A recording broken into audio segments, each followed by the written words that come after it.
from Funimation's website, and it'll be starting my reaction in 1-0, go. I never get tired of looking at that cutesy Funimation logo. Dang. And the little jingle that plays too, right before the episode starts. I wonder if they're going to go in with explaining the Satsuki thing, because they keep on foreshadowing that she might actually be her.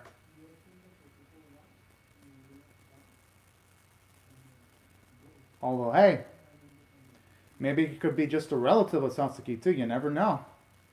With the series anyway.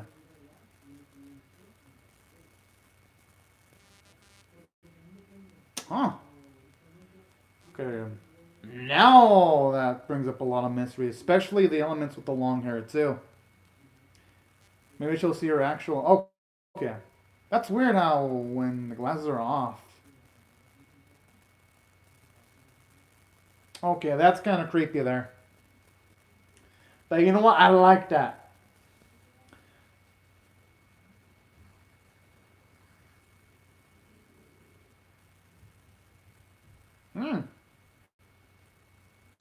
Oh, that's actually nice for her and Toriko to actually do some casual stuff together too. I mean, why not? I mean, Akari's been in enough dangerous situations. With the other two, I'd say she warrants being invited if you ask me. I mean, she even lost a tooth. I mean, yes, she got her tooth reattached, but she even lost a motherfucking tooth. Helping out the girls, so... I'd say if there's anyone that deserves to tag along, it's definitely Akari if you ask me, in my opinion on that. Now, here's my theory and what I think is happening to our main girl, Sora. I think with Sora, I think there's a shot that maybe she's actually Satsuki. For all we know, maybe Satsuki utilized some kind of supernatural energy on herself in order to, for some reason, I don't know, change up her appearance, because maybe she might be hiding something or hiding from someone. And maybe the magic could be slowly fading away, and that's why when Sora took off her glasses, I actually like that bit with Akari in the opening there. And maybe it could just be magic running out, and that's why, for at least for a bit, you saw Sora with the long hair, but then it went back to short hair. That's my guess. It could be something else entirely, because I don't read the source material for Otherside Picnic, but at least that's the theory I'm going to be banking on.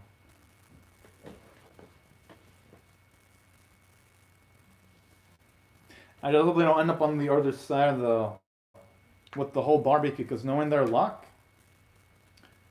something fucked up's going to happen.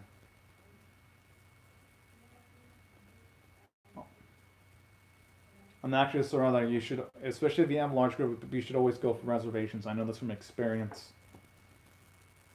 But I'm not going to blame Toriko, though. She's definitely the type of person that has the mindset of just going with the flow.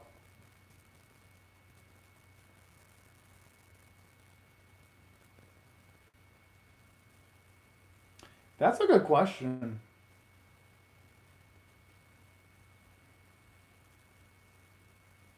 Oh. I mean, yeah, why? She's getting, you can tell she's getting a bit clingy, Sora. That's actually a good point.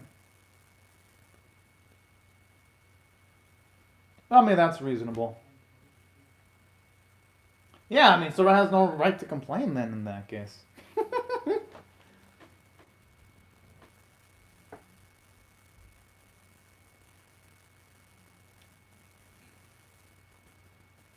I mean...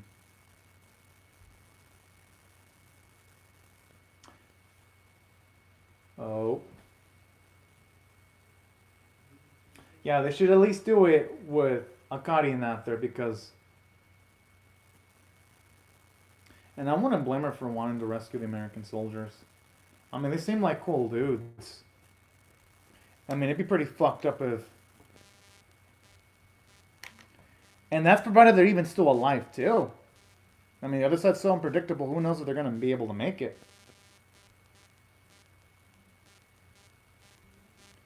I mean, the only way I can imagine is going with some backup and lots of weapons.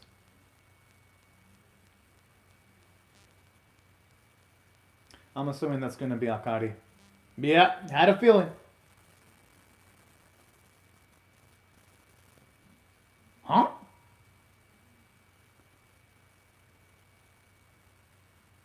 She's probably on the other side. And I know I was joking saying that, oh, I wouldn't be surprised if they go to the other side, but it is other side picnic. Every single time the girls do is try to have fun, they get screwed over in some way, shape, or form.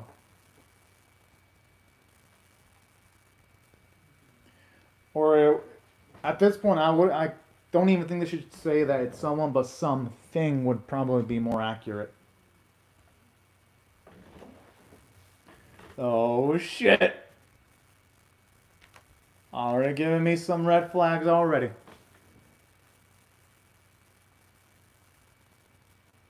And just like the music too, it just sounds so dang sinister.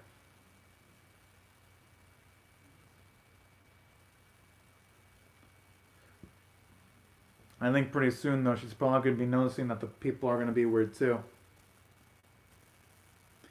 You know what I'm noticing? For anyone that has encounters with things from the other side, they're more likely to be transported there. There could be doppelgangers.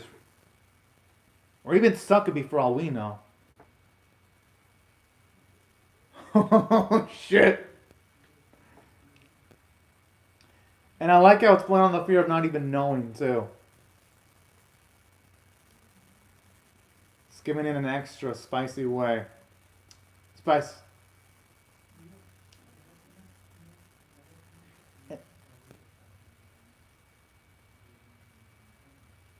But the thing is, how would Akari press it in like a certain order unless she did it by accident or some kind of force influenced her to press it in a certain order? Like, how would that even work? Oh shit. Okay, that's kind of scary. That means if you're pretty... At this point, they're gonna have to be inclined to believe in every freaking urban legend that has at least some significance, or at least believed by a lot of people, and they're gonna have to assume it's gonna be true.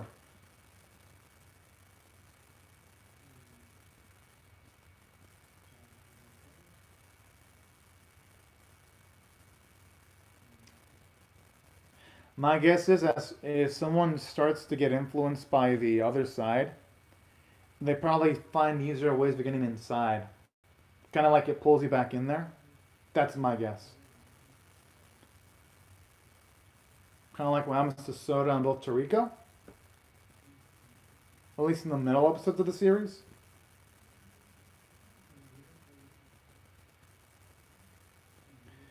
But then the question...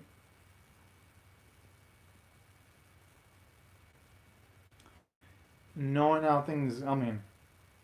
At the very least, though, Akane can defend herself. At least it's not like Kozakura, where she ain't physically strong, so she's not capable of physically defending herself.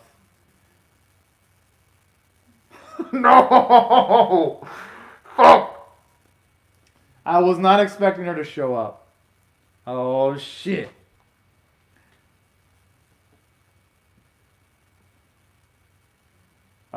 Sora, you should have told her a bit more sooner, lady. Come on.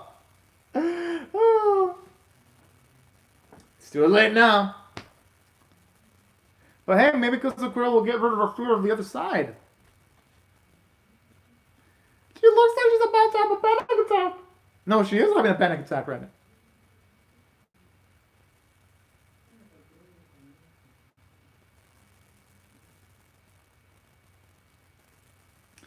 I just hope for their sake they at least carry some weapons. You know, knowing Toriko, she at least has her handgun there. I don't think she would go around without it. Yes! Oh, we even throw her down!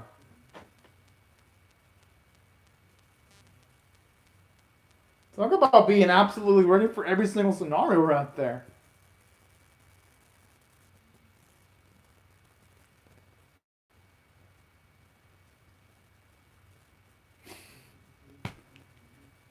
Hey, you know, with any luck, they might actually be able to find Akari, and she might be able to join them in the elevator.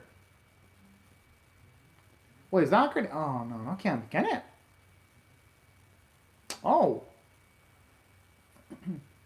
that's if she isn't possessed, though. Normally, I'd say it could be a trap, but they're not gonna have much option but to go there.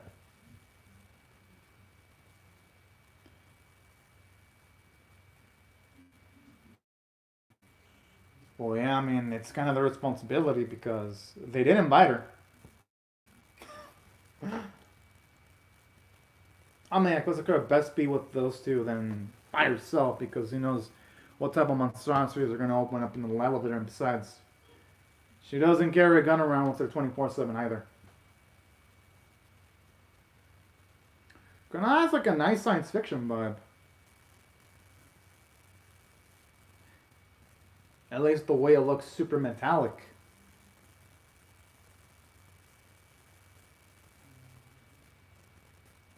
Okay, now I like the way she just calls it Kali, but now that they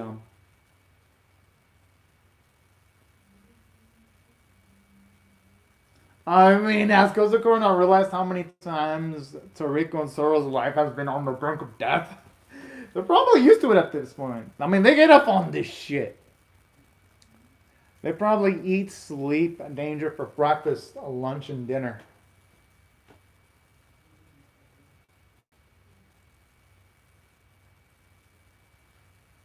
But I know why Toriko made that joke, that she was trying to liven up Kozukuro because if she hadn't have done that, I mean, hey, it's not like Toriko and Sora knew that there was gonna be supernatural monstro- monstrosities occurring in their labs, though. They can predict it. I mean, like, she can't necessarily say that.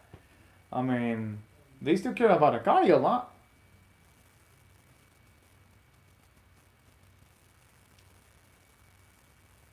Exactly, that's like the opposite of selfless, if you ask me. And plus, if I were sort of be arguing you're the one who entered into the elevator. Oh, okay. At least she's acknowledging that they're actually, well, at least Sora's wanting to help someone out.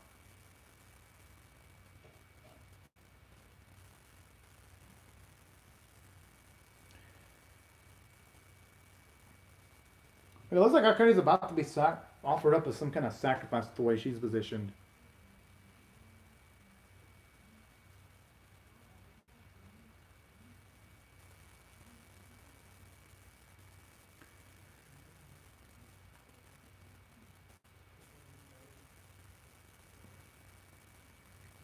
Oh yeah, I actually haven't really commented on this yet, but I do like how in the series when Sora was first using the gun, you can see her hesitation, but now that you see her more experienced with operating her gun in dangerous situations, she's got a lot more confident body language. So this is actually pretty cool. Little visual cool from the animators right there.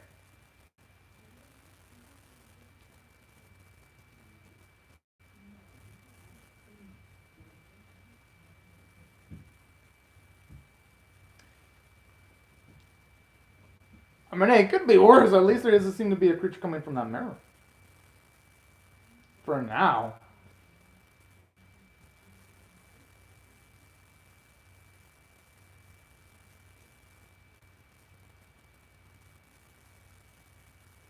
Dolls. Oh, they. If I were them, I would keep like one eye on the freaking doll. And I would assume the worst that that thing can fucking move on a rainy day.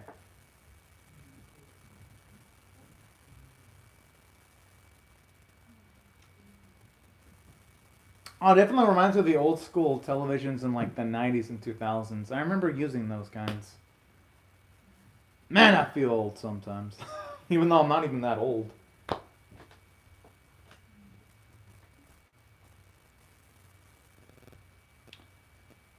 Barbershop. I wonder what's going to be the significance here. Could it lead it? Oh.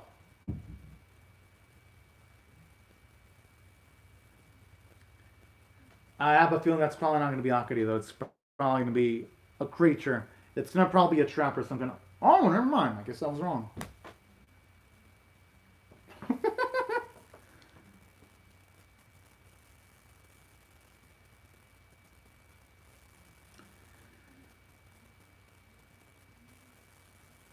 I mean, it makes sense, though, because Akari's body hasn't been adjusted by the other side. Whoa, what the fuck? Or who knows, could that be Satsuki then? Or maybe Satsuki's ghost? I mean, that's my guess. Or maybe... Oh, shit.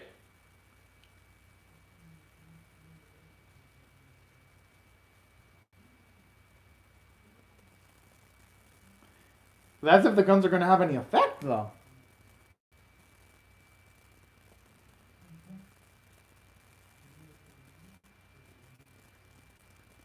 Okay, that's the first time I've ever seen her. I react that way.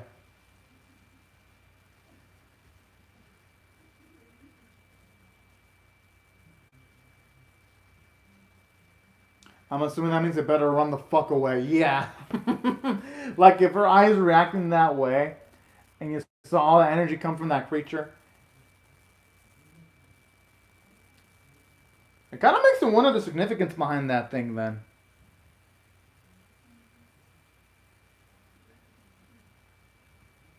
I don't think that thing is capable of being killed with physical means just by its appearance.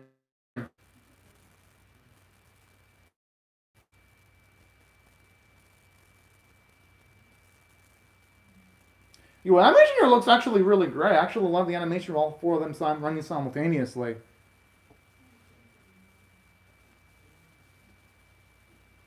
A shame they don't have gas masks, but then again, this thing looks supernatural in nature, so who knows if that... Hey, it's not like they knew this shit was gonna happen.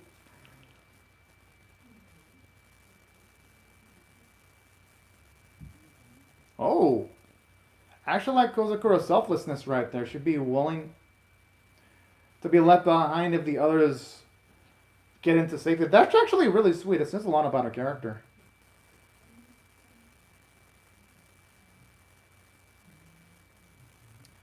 Hey, even though she's not as athletic as the others, that's not so bad from Kazakura. I'm actually surprised Sora kept up with Toriko, though. Oh. Yo, I love the tense music. Shit. Yes!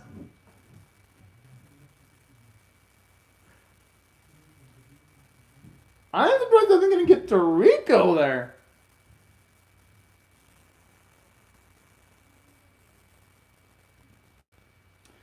Hell yeah. Oh shit. Woo. Okay, I thought for a second they were actually going to be claimed by that thing for a second.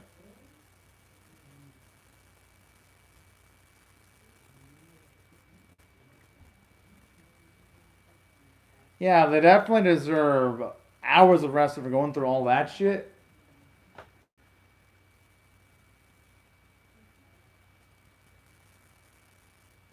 Oh, snap. That's definitely gotta be Satsuki. I mean, you have the silhouette, the long hair. Or who knows, it could be another... Are we finally gonna see the face? Fuck! They were so close to showing it too.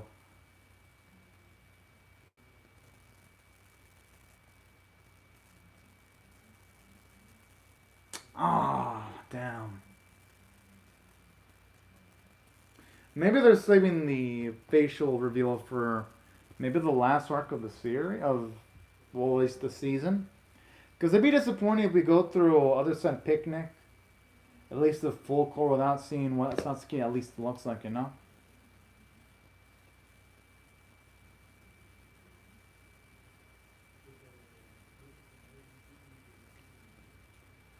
Are they even going to be in the mood for barbecue, though? It's going to be the biggest question. I'd say the life and death experience would probably wreck any bit of hunger they have. Or who knows, it might actually elevate their hunger.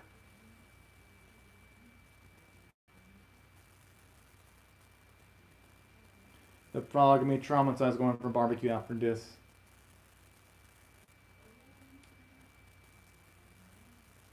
I mean, yeah, it actually would probably have Sora's mindset.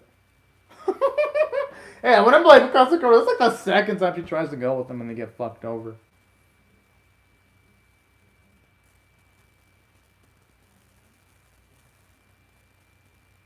I like how she always utilized Toriko's hand as a tool. It's adorable.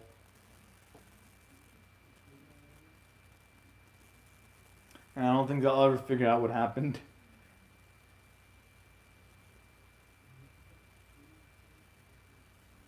I mean, it's not like she had to throw down money, though.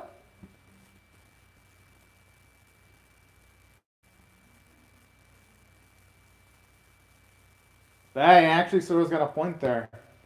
And she didn't. And may have been the obvious thing to do, but the safer thing would have been to let Akari to die, though. So, hey, Sora's growing. Yeah, Sora deserves some badass points for that. I love how she's constantly teases her, though. Oh, yeah, because of course they'd say to leave him behind. I mean, to leave her behind if they can make it to the elevator. That's a good point.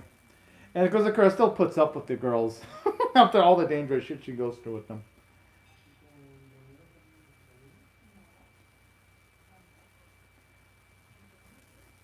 I mean, I could see. Oh.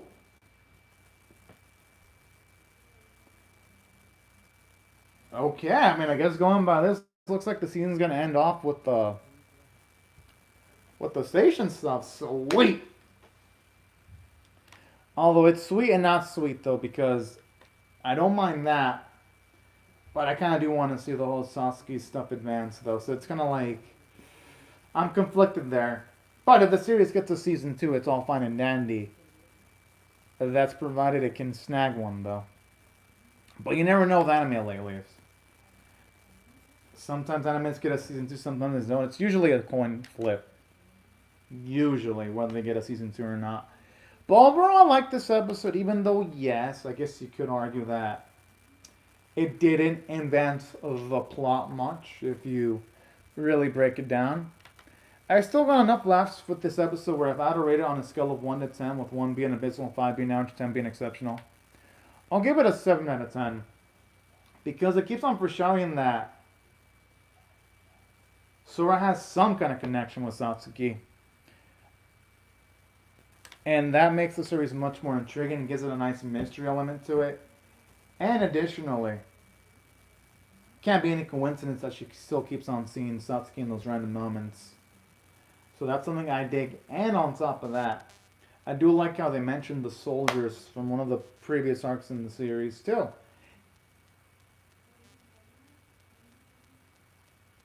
Damn! I was kind of hoping she can grow it, just out of curiosity. Well, yeah, I mean, it looks nice on her, too. I mean, Toriko's got her mind made up, though, and she's pretty much got her mind made up to compliment Sora no matter what appearance she's got.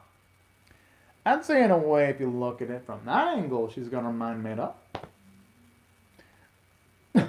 Nothing wrong with that. But all jokes aside, though, I do like how this episode, even though, yes, you could argue that it didn't progress the plot much, it has some upsides if you really break it down, because at the very least in this episode, you do get a lot of humor, especially when Kazukura does the commentary of this. She always goes through this whenever she hangs out with Toriko and Sora. So that was another nice bit of humor. And a nice callback to the previous episodes. And then Akari. I do like how, yes, even though it didn't advance the plot much, I do like how the series continues utilizing her and they don't forget about her straight up. They make sure that at the very least she still factors into the plot. And I like that. I think it shows you that the writers are pretty mindful of the script that they have to work with. Naturally, another thing that I also really love about this episode too, I do love the fact that even though yes, the episode didn't have a lot going on from narratively, the humor was actually pretty darn strong. Because, for one, I love the fact that sort of did a commentary of I don't think I'm hungry, but then Toriko was after all the workout, and it fits their personalities too, and that's why I like the humor. It was natural to their personalities. And from a character standpoint, I do like the Sora character development because she is becoming more selfless. I was even thinking that too. The old Sora wouldn't have gone for actually trying to rescue someone she doesn't know. She'd have only gone for rescuing someone like Toriko, someone she knows thoroughly. And that's something I appreciate. Showing us at least the characters are dynamic. That's why I like the growth with Sora. And Kozakura too, because she is actually selfless. And the animation wasn't bad. There were some nice cuts, like when they were running away from the blue fog, it looked good. I liked the artwork, and the local performances were nice, and that's what I thought the episode was at the very least. An above average semi-amateur in my opinion. But these are my thoughts on the episode, y'all. I would love to hear your thoughts on how I feel about my reaction or the episode itself in the comment section below. Hope y'all rate the vid, share it, comment, subscribe, and I'll see y'all later if you come back for more, because I'll be reacting to Otherside Picnic episode 11 when that releases. But anyways, y'all, thank y'all so much for watching the vid, and I hope y'all have a fantastic day, y'all. Bye-bye.